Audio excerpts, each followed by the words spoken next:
Hi guys, it's me, Mr. Jen1268, otherwise known as The Den, and today what we're going to be doing is starting off a series of videos that I will be releasing over the next couple of weeks, and these videos will go through the collections of video games that I do have, and today we're going to be starting off with the original PlayStation, and this will give you a little taste of what's to come within this series, and also there's going to be little series that come off this one, such as repairing old gaming consoles, repairing old controllers, maybe some laptops and stuff thrown in there, but a lot of like retro gaming stuff, a couple of newer stuff, like I've got a PS5, but I find doing videos on more older consoles more interesting, to be honest with you, and that's the type of stuff that we're going to be seeing. So today what we're going to be doing is we're going to jump in, as I said, to the original PlayStation collection. So let's go ahead. So what we're going to be seeing is consoles, some games, and some controllers, and I don't really have that many accessories, so let's go ahead and jump right into the first category, which is controllers. Let's check them out. Alright, so as I just said before, we're going to go through the controllers that I have collected along the road of me collecting video games. So let's go ahead and start off with the very first PlayStation controller. Unfortunately, I couldn't find my original PlayStation controller at the moment. It's probably one of the controllers that I've taken apart and I'm fixing at the moment. But I've got a PlayStation Classic controller as an example for that one. So this here is the original PlayStation controller. As you can tell, if you haven't been able to tell, this is basically a Super Nintendo controller with you've got your grips here with two handle grips, and also you've got two extra back buttons, the L2 and R2 on the back. So yeah. This is the base controller that you would have gotten back in 1995, I think. The original PlayStation came out. And this would have been the basic one. I used this when I was a little kid. I played the original Crash Bandicoot, Tony Hawk, pro wrestling games, you name it. I used this controller. Alright, so now that we've gone over the base one, let's go ahead and look at, I've got two different colored variations of the original controller design. I have this really neat white controller. I think this is really cool. This is one of the coolest ones. I reckon I have this one and the next one that I'll show you. As you can tell, it's just a white with black buttons, and it's also got black triggers as well, which is pretty cool. I found this one at a flea market. I refurbished it, and I think it looks pretty sweet. Also, you can definitely tell how to tell if it's an actually original PlayStation controller or not from this specific period of time, which is when the original PlayStation was released, is by the color of the cable. Now, the color of the cable is a gray looking color, whereas the second one, which I'll show you with the DualShock controller, is a different type of color. It's a good way to tell the differences between the eras of the original PlayStation. And as I said before, we'll go with my favorite of the original design controller that I have, which is this black controller.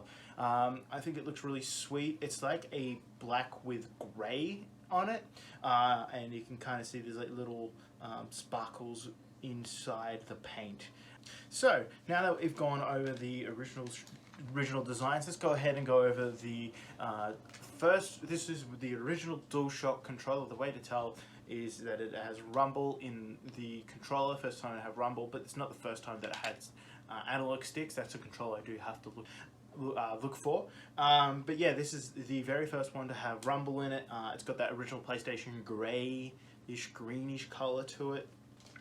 And we're going to go over the last controller that I do have, which is an example of me showing you the differences between the eras. I call them eras, you might call them something different. This is from the PlayStation Slim, or the PlayStation 1 as it's been called. Because this came out at the same time around about the PS2 was coming out, so they named this the PS1 for the little slim revision, which I've got, and I'll show you guys in a minute. So the differences between this is more of a whitish grey, and that one's more of a dark grey. The controller, they've kind of got like a little tinge of purple on the buttons that are like a purplish grey kind of colour I've always seemed. And like I said before, you can tell the differences between the two different eras by looking at the ends of the controller, and the colour of the cable is generally this whitish grey. Alright, so we've gone over the controllers. Let's go ahead and go to the next part, which is the consoles. Let's go ahead and check them out. Alright, so I just showed you what the controllers look like in the controller collection. I'm trying to build up those controllers because there's some really cool colors out there. Like I want to get this, like the C for 90s kind of color, if that makes sense, like the greens, the reds, the blues, and that kind of see-through kind of controllers. I think they look really cool. Alright, so let's go ahead and show you the consoles that I have in my collection. I do have 3 different models of the original PlayStation, and I do have one of the PlayStation 1 Slim. So let's go ahead and go over this revision. This is probably, this would be the first release of the PlayStation 1 in Australia. The best way to tell, there's 2 really easy ways. Basically the front of it will have power, and the open button will be letters instead of symbols. Another way to tell is by the back of it. As you can tell, this one's got fully loaded. The thing is with Sony, what they generally do is they generally cut things out when they start to make more and more variants of that console. You can tell that with the PS3. So as you can tell, so this one's got a parallel, it's got a serial port, it's got the component cables, and it's got an AV out, and it's got your power supply in the back here. So yeah, that's the first generation. Try to keep this one in working order because it's the first one. I think it's really neat. The only thing with this one is the jewel or the logo has started to go a little yellow over time. I'm not sure how to actually reverse that, if that is possible. Probably the best thing would be to probably replace the casing, which I might do. I'm not too sure. Alright, so let's go into the second one. The most common, this is probably the most common variant of the original PlayStation. The way to tell is by, like I said, they went ahead and changed the power and the, I guess, open button from the letters to the symbols. As you can tell, this one's got the power button, this one's got the eject button, and the reset stayed the same. With this one, I've actually been really good with this one. This is my actual one from when I was a kid. I've tried to keep the PlayStation and everything in really good condition. This is probably the best one. I put a coating over the top of it just so it doesn't actually get dusty or anything over time. And the best way to tell is by the back of it. As you can tell, it's just got the parallel port, serial port, AV out, and power supply, and it does not have the AV in the middle. Alright, and so we're going to go over to the last variant that I have of the PlayStation. I'm going to go with this one really quick. The best way to tell is this one does not have the parallel port. There are some revisions that don't even have the serial port and just have the AV and power supply. So that is the Fat Boy PS1. And the last but not least, my favorite one. This is the one that I actually game on, and this is the one I recommend you guys game on if you want to game on the original hardware.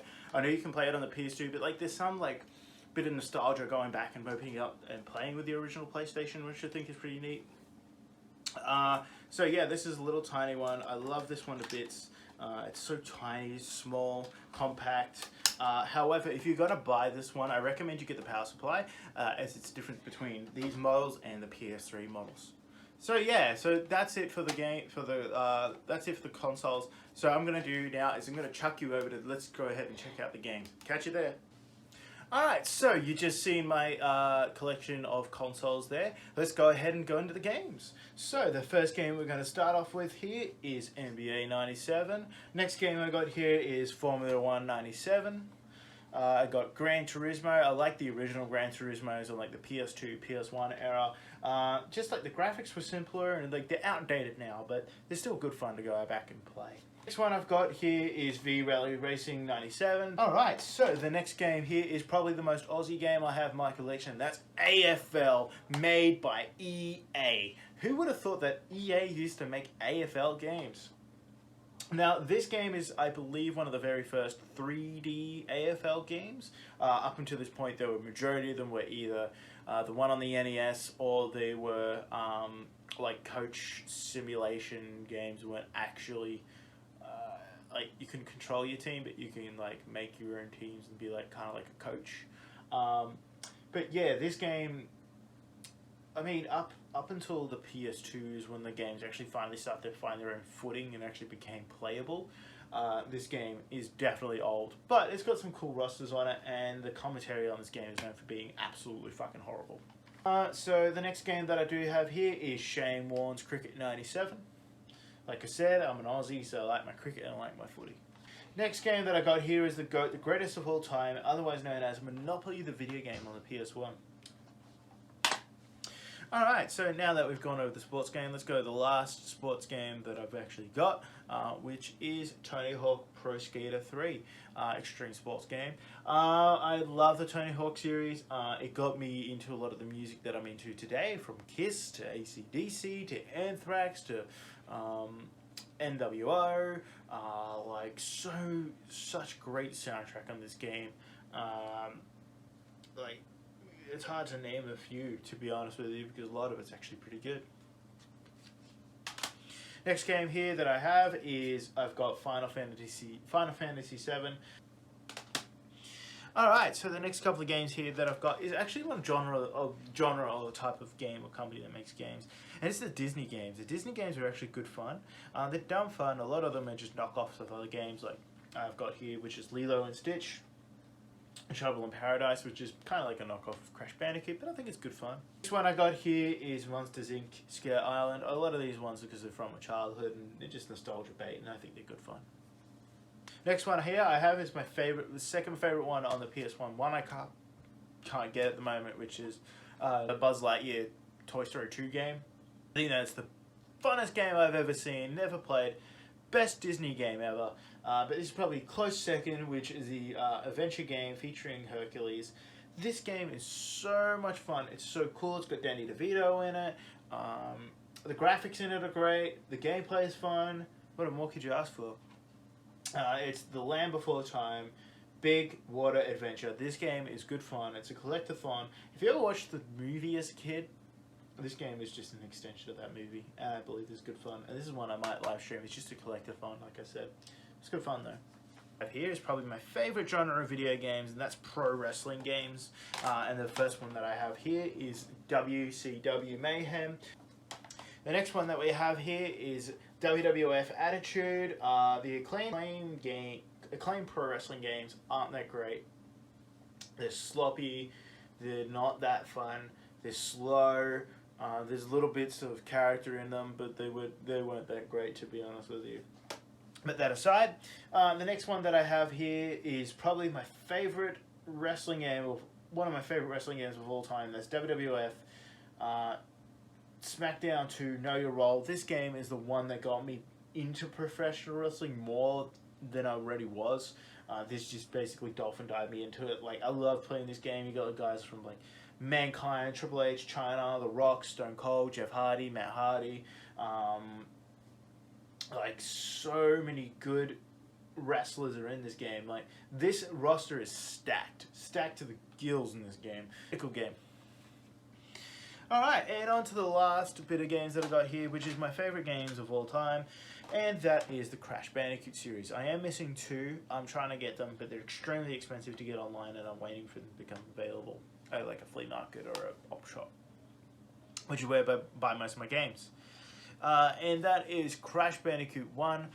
This is a grey labeled version, so the differences are in PAL regions, they're grey. For the second release, the first releases they are black, such as the Land Before Time. So yeah, this is the second release. I want to get an original release game of this, but it's so expensive to get a black labeled one. In America, like I said, they are green labeled, which is player's choice. Otherwise known in Australia, they are platinum editions in European regions. And on to the next one is Crash Bandicoot 2. I've got a black labeled one. I want to try and get them all black labeled like the first releases, just because they do actually have the artwork on the disc. If they're second releases, they're like a weird grey colour. So yeah, this is Crash Bandicoot 2, my favourite game of all time. Crash Bandicoot 2. I like this one even more than the remake. That's saying a lot. I love the Insane Trilogy. I think it's the best way to play the original Crash Bandicoot, because Crash Bandicoot moves around like a wet brick in the first one. And to the last game that I have in my collection that I'm going to show off today is Crash Bandicoot 3 Walt. Love this game, man. I can't tell you in words how long and how many hours I put into playing the original 3 Crash Bandicoot games. I played them till the disc stopped working. I never stopped playing them. These are my favorite games. I always had my copies of Crash Bandicoot, whether they're the original ones or the copied versions. I love this game to bits. This is the most versatile Crash Bandicoot game because you got platforming, you got racing, you got flying, you go under the water. There's so many cool little things. I recommend if you ever want to play PlayStation, you've got to get Crash Bandicoot or Spyro. Spyro is the one that I do need to collect, but they're so expensive to buy online that I'm going to wait till I find a price that I'm willing to pay. So, I hope you guys enjoyed that. That's just a quick little collection video that I've made there, and I hope you guys do enjoy. If you did, go ahead and subscribe, like the video, dislike the video, and comment down below what your favorite PlayStation 1 game was as a kid, or your favorite PlayStation 1 story. So yeah, like I said at the start, this will be an ongoing series, so stay tuned, make sure you subscribe. Catch you later, guys. This is me, Mr. Dan1268, otherwise known as The Dan, signing out. Catch you later, guys. See you in the next video. There we go.